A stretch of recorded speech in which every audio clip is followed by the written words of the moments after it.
BS-Free Witchcraft is a production of the Nerd and Tie Podcast Network. Nerd and Tie produces podcasts ranging from actual play to true crime, and you can find more at nerdandtie.com or join our Discord by going to nerdandtie.com/Discord.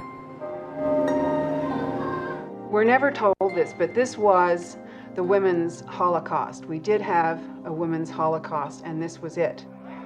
In terms of how many women were burned, it's very hard to get numbers. The high number that people use is 9 million over 300 or more years. So that there were huge, huge numbers of people who were burned and people who were killed by the Inquisition. Welcome to BS-Free Witchcraft, your monthly guide to the modern witchcraft movement, minus a lot of the usual BS. I'm your host, Trey Dorn, and what you heard right before I started speaking was the voice of Thea Jensen in the 1990 Canadian National Film Board documentary, The Burning Times.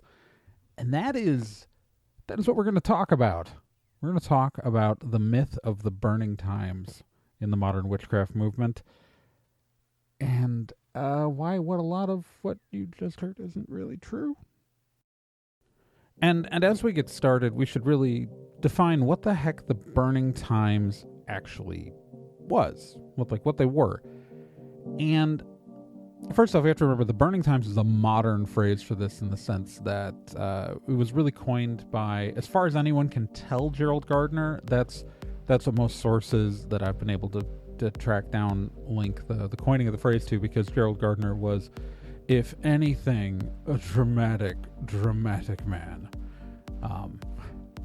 And if this is your first episode of the show you're listening to and you don't know who Gerald Gardner was, go back to my History of Wicca episode, or just like any episode really that talks about Wicca. You're going to find out about who old Gerald Gardner was, because, he's the founder of Wicca. Anyways, and what it refers to usually is the witchcraft trials in the early modern period in Europe, starting in about the 13th century. And these witch trials were not great. It's not really great at all. There was a panic about witchcraft in the church throughout, the 13th century, running for several hundred years, and the height of which was like 1580 to 1630 during the Counter-Reformation and the European Wars of Religion, or at least that's what Wikipedia told me. But estimates on how many people died vary wildly. The people who were accused, about 80% were women. There were some witch trials that targeted primarily men, but those were lesser. As for why these primarily targeted women, pretty much, the whole of Western society has been largely engineered against women for like a couple of millennia, at least. So it's unsurprising that panic about witchcraft would largely target women, but it should be clear that men were also accused, and when they were accused of witchcraft. Like, some people like to try to make this just a thing about women, and while it did largely target women, the actual accusations were not gender discrimination. Society as a whole was the thing doing the gender-based discrimination, because, the world is awful. It should also be clear that these people who were accused were largely Christian. And even the ones who weren't were not doing anything remotely close to what we do in the modern witchcraft movement. And this is going to be important later. Trust me. But let's be clear. These people who were accused of witchcraft were not most of them were not doing anything resembling witchcraft, and the ones who were doing other things were not doing anything resembling what we do now as modern witches. Let's be super clear on that. It's the number of people who ended up dying in these these witch trials, the numbers vary greatly. Folklorist, the late Joe Bethencourt, attempted to track down as many documented killings as he could. Obviously, he's passed away, but he kept an updated list, which included people killed in the modern era, and what he could document was roughly 14,000 to 23,000 confirmed deaths between 1300 and 1700. The reason why there is a number range there is because sometimes trials would just say witches, like as in plural, but not really define. So the low number is if you assume the minimum number of people, and then the high number that was based on the documentations you could find if you assumed, like, I think 100 people. I think he was... But so 14,000 to 23,000. And he wasn't claiming that was the number of people, like, for sure. He was just, that was what he could document.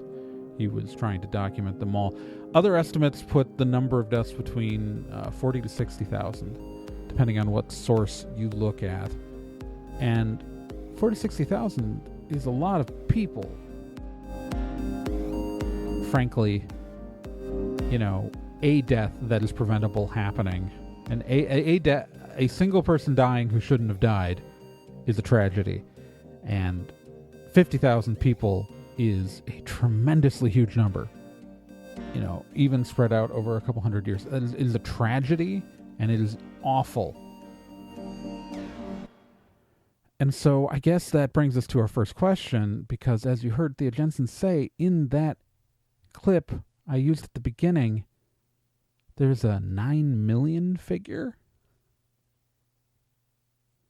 9 million is a lot more than 50,000. I mean, like, orders of magnitude. Where the heck did that number come from? Well, that's its own thing. The 9 million figure has passed around for a very long time in the witchcraft community. I mean, like, a long time. And where it came from is best tracked down to like a 1784 article by Gottfried Christian Voigt. And he estimated a figure of 9,442,994 executions between the year 600 and 1700 CE. That is a period of 1,100 years.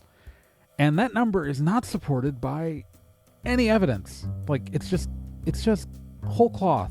As far as anyone can, like, no one knows how he got his methodology. It's not supported by any evidence. And it's you'll notice, a much larger period than what we were talking about as the quote-unquote the burning times. Now, 9 million people in that, like 300 years is massive. But over 1,000 years, it's still pretty big. And it's not backed up by anything, though.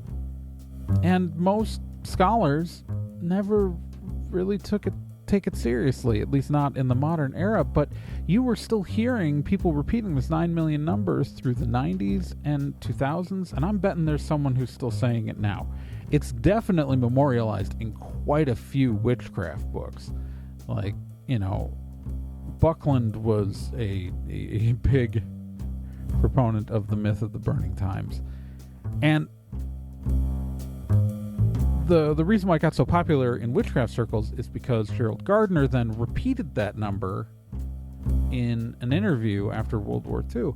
And it was to the point where for a long time people thought Gardner just made the number up. And you'll see a lot of sources still claim that Gardner made the number up. But no, it came from a place, and I am 100% certain that Gardner chose that number because it was the most convenient, big-sounding number he could find. Like, I'm not saying that, I'm not trying to, like, justify his promotion of this number, not even remotely.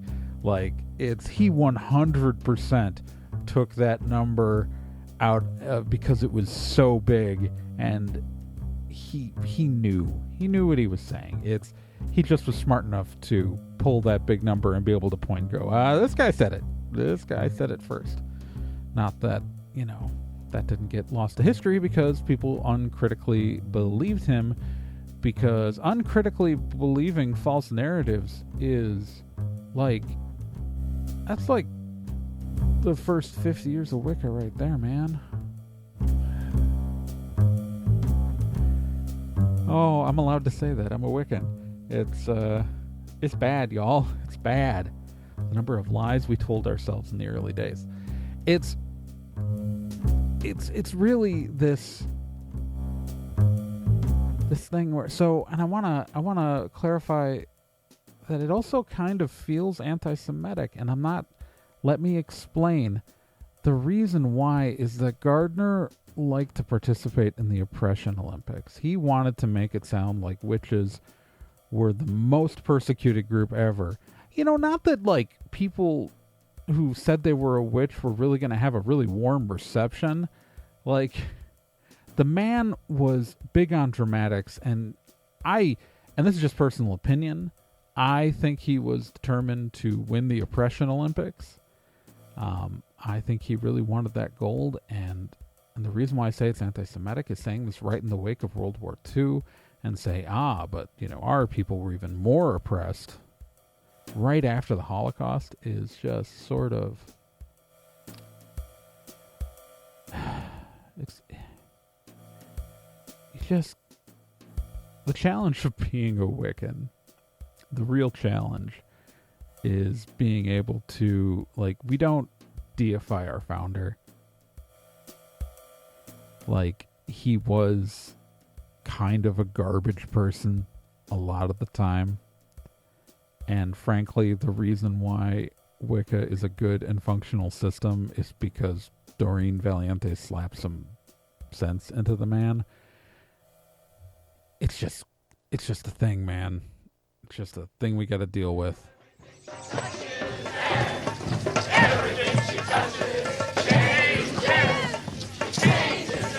New pagans feel that they are returning to a pre-Christian tradition that honors both women and nature. That was just another little piece of that 1990 Burning Times documentary from the Canadian National Film Board, and that attempt to connect the witch trials to modern witchcraft and paganism is a bit of a thing.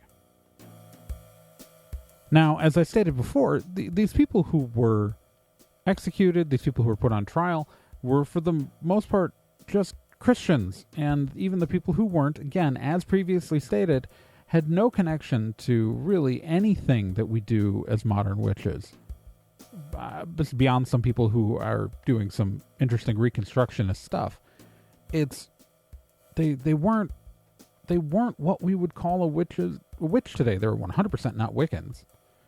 Yet Gardner, of course, wanted to link back to how all of, they were all Wiccans. Because Gardner, you have to remember, was perpetuating this false narrative that Wicca was an unbroken religion going back to pre-Christian Europe and part of Margaret Murray's whole Great White Wicca witch cult. Like, nonsense that is anthropologically unfounded and just a complete fiction. But again, it's throughout the 20th century, Wicca pretty much demanded that it was this ancient craft, that it was this ancient faith. Remember, Gardner never called himself a Wiccan. That was a word that came later from other people. He just called himself a witch, and he tried to claim that he spoke for all witches, which is, of course, nonsense. And, yeah, it's a whole thing. Anyways, what happens is that this narrative just sort of like works its way into the modern witchcraft movement's culture. The modern paganism and modern witchcraft, they start building upon this myth of the burning times, how 9 million were killed. And you have to remember also, this is like, while this is happening, we have the rise of the Satanic Panic, because as Wicca gains momentum in the 60s and 70s, that's also when the Satanic Panic is kicking in. And so what you have is this bond to a narrative about how we're oppressed, while the Satanic Panic, which of course is putting real modern witches under levels of obviously nothing like the witch trials. That would be a ludicrous thing. It would be a ludicrous comparison, but you'd think it would be. However, that didn't stop a lot of people at the time comparing themselves to the persecution of the witch trials during the Satanic Panic. There was a strong desire to paint modern witches as misunderstood victims during the Satanic Panic because of all of this concern about these evil rituals and things like that. That was just kind of a fiction. And again, I have a whole episode on the Satanic Panic way back. You can go listen to the full history of that nonsense. But that concept of the persecuted witch became almost an identity for a lot of people in the modern witchcraft movement. I've even seen papers argue that it isn't important that the myth of the burning times is wholly inaccurate because the concept of the burning times is core to the identity of the modern witch, which I don't think is true. I think for some people, it's part of their identity, but I don't remotely think it's a necessary part of the identity of a modern witch. And to lay claim to the legacy of these victims who, again, were not a part of our movement is, I don't know, in many ways it's kind of a little gross to me. To say that these people who died under tragic circumstances because their neighbor wanted some land and accused them of witchcraft, or because some local minister was overzealous and didn't like, someone being a little too forceful with him. The conditions to say that these people, to usurp their legacy, to take these people who would have never necessarily agreed with who we are or what we do or any of that, and forcibly say that no, these are my ancestors, is to take their legacy against their will, which is kind of a shitty thing to do. Just a pinch there, guys. Just a pinch. And again, nobody questioned this 9 million number, because we didn't want to question the 9 million number. And that 1990 documentary, The Burning Times, really stoked those flames. I don't want to give it sole responsibility, obviously, but it's a really easy thing to point to. I mean, here's a high production 50-minute documentary by the Canadian National Film Board, which includes a soundtrack of original music by Lorena McKennett. And kids, if you don't know how big a musician Lorena McKennett is in the modern witch movement, she's not I'm not claiming that she's a witch or anything like that, but the amount of neo-pagan influence in her, especially her earlier music, is really, really, really clear. And a lot of us listen to her music. The big piece that opens that documentary became Tango to Evora on her album The Visit, but she originally wrote it for that documentary. I'm not kidding. And people who have no idea about any of this music are just what is Trey talking about? I do not care. But people would in the 90s put up never forget the burning times on their website as a graphic, and it's, I don't know, I think I've kind of trailed off here, and I'm sorry about that, but people like Gardner and Buckland and Silver Ravenwolf, people perpetuated this story.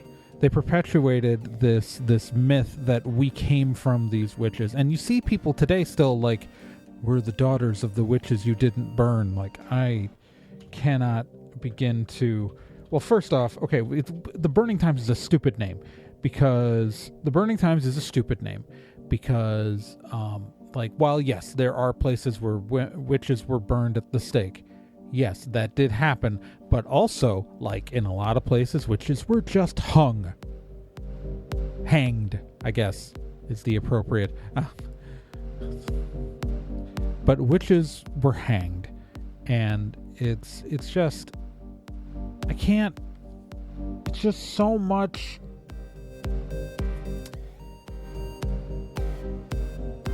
You aren't the daughters of the witches who you didn't burn. First off, what does that even mean?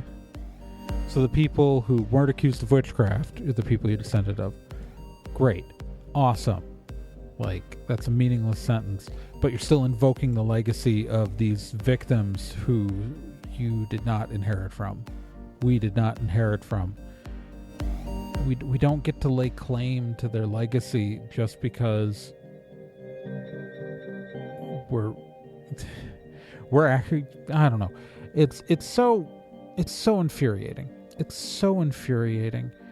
And the Burning Times is a stupid term. The witchcraft trials of the early modern period were an awful thing that killed a lot of people, and it was bad. But we, as modern witches, are not inheritors of those victims' legacy. We're not. And to pretend to be that is a mistake? I don't know. Maybe you disagree with me. Maybe you think that I'm wrong, and that's cool. Please tell me. Tell me how I'm wrong, because I like hearing differing opinions. The important thing, though, and this is what's really important. No matter whether you agree or disagree with with anything I've said here, I think it's just important that we all agree that the 9 million number is a made-up piece of bullshit. The actual death in the witch trials, like, were way less than that. Talking like 50,000 about, which is bad, but not 9 million. Like, the economic impact of killing 9 million people. Like, and they claim, oh, it wasn't documented. Like, no, it's the not documented is how you get from like 23,000 to 50,000, right? Like, that's a not documented gap. 9 million people, the mass, like, in mass graves, that's what these people claim. Like, it literally, like, we'd be stumbling upon them, wouldn't we? And there's no way that doesn't get written down. That, like, would have such an impact on the culture that there's no way that you don't miss 9 million people, right? Like, anyways, 9 million is made up. The Burning Times is a stupid name for it, and we as modern and we cannot hold on to these false numbers as an attempt to make ourselves seem more important. And Buckland and his ilk for spreading those numbers was intellectually dishonest, because either they knew they were wrong and didn't care, or they didn't care to fact check anything. And here, as magicians, we fact check everything, right? Right. Like, you should be fact checking me. Go look stuff up. Research everything I'm telling you. I should not be your sole authority on this stuff. Like, verify what I say too. I'm a jumping off point. Yeah. So we should be agreeing on that at the very least. And I think it is morally dishonest to claim their legacy. But that's just me. You don't have to agree with me on that. But, you know, I think I'm right. And that's all that sort of matters anyways. I didn't go into a lot of the details on the witch trials, and I know that eventually Bree over on Hex Positive is going to cover witch trials, and so hopefully she'll cover some information that I didn't. Hex Positive, by the way, if you didn't know, is the other witchcraft podcast on the Nerd and Tie Network, hosted by Brina Guerin, author of Grove Daughter Witchery, and that launched in May, and she's got 2 episodes out. It's going to be regularly a monthly podcast, but put out 2 episodes in May, and you should listen to that show, because the Nerd and Tie Network is a fun place to be with fun people, and Hex Positive is a fun witchcraft podcast, because you demanded more witchcraft podcasts, but I can only produce so much, so the answer is get another witchcraft podcast on the network. So you can find more information about Hex Positive at nerdandtie.com/hex. That's nerdandtie.com/HEX. It's a good show, and you should listen to it, and I should know because I'm saying this, and apparently you've made it all the way through this episode, and maybe through a lot of other episodes, and clearly my opinion means something somewhere down the way for you. Maybe. I don't know.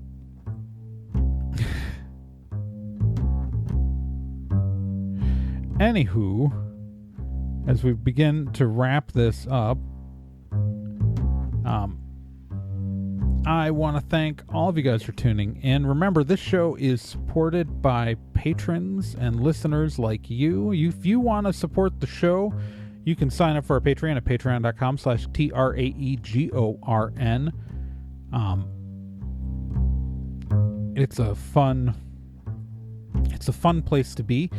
And if you become a patron, you get episodes like this early, sometimes a week, sometimes a few days, just depending on when I get the show. Effectively, you get the show as soon as it's in the can. As soon as I say this episode is done, I toss it up on Patreon immediately. And sometimes it's a week early, sometimes it's a few days early, but you get the episodes earlier than normal people. Also, we do want to shout out the current people at our shout out tier, which is just Meg Tenhulsen, and I hope I'm saying your name right, Meg. Tell me if I'm wrong. Meg Tenhulsen. If you want a witchy shout out, that is a $10 tier. Obviously, you'll get shouted out the first month after you pay. So, and then every month after that, because that is how recurring things work. It's exciting. But thank you to all my patrons. You guys are the best, because that's how we can afford to pay the bills around here. And besides that, if you can't afford to support us on Patreon, we totally get it. Consider just sharing this episode with your friends. Subscribe on whatever podcatcher you like, be it Spotify, iTunes, Google, whatever they're doing. They're transitioning their story. Stitcher. We're on all the major platforms, so subscribe to us there. If you're on a platform like iTunes that does reviews, just please review the show. Give us 5 stars. Tell people how much you like it. You can follow the show on social media, too. That's free. And I'm on Twitter at TRAEGORN. I'm on Tumblr, TRAEGORN.tumblr.com. And the show is on Facebook at facebook.com/BSFreeWitchcraft. And the network that we're on, Nerd and Tie, has a Discord where you can talk to me like all the time.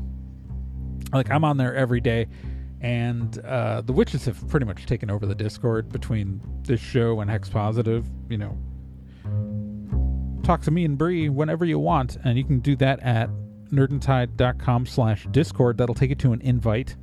It'll always take you to an active invite, as long as the Discord is accepting invites. So get to the Discord, show up, say hi. We do have merchandise available, and there's a link to that, to my Redbubble, on the show's new website, bsfreewitchcraft.com. It's the old website with a shorter URL. If you type in the old URL, it'll still get you to the site. But we're now bsfreewitchcraft.com. If you have any comments, ideas, I want to hear them. This July, we're going to be doing a feedback episode like we did last year.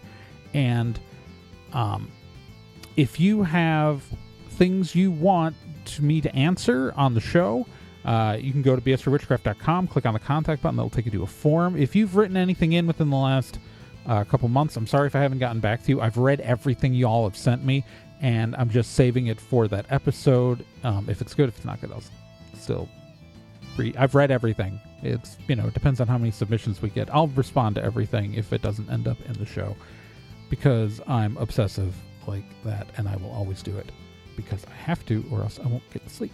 So I really, really, really, really, really want to hear from you guys.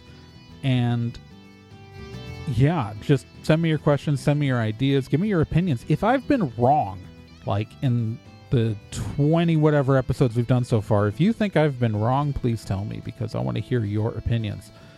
And then I will read them to the rest of the audience. And I will probably still think I'm right unless I'm wrong, but at least you'll tell me. I change my mind all the time. What am I talking about? People tell me I'm wrong and I change my mind all the time. I don't even know what's going on anymore, man. Thank you, Magicians, for tuning in yet again, and I will get back to you in a month with another episode that will hopefully not be negative. I don't know. We'll see what happens. It's an adventure that we are all on together, probably, unless you're not, and that's your personal choice and value.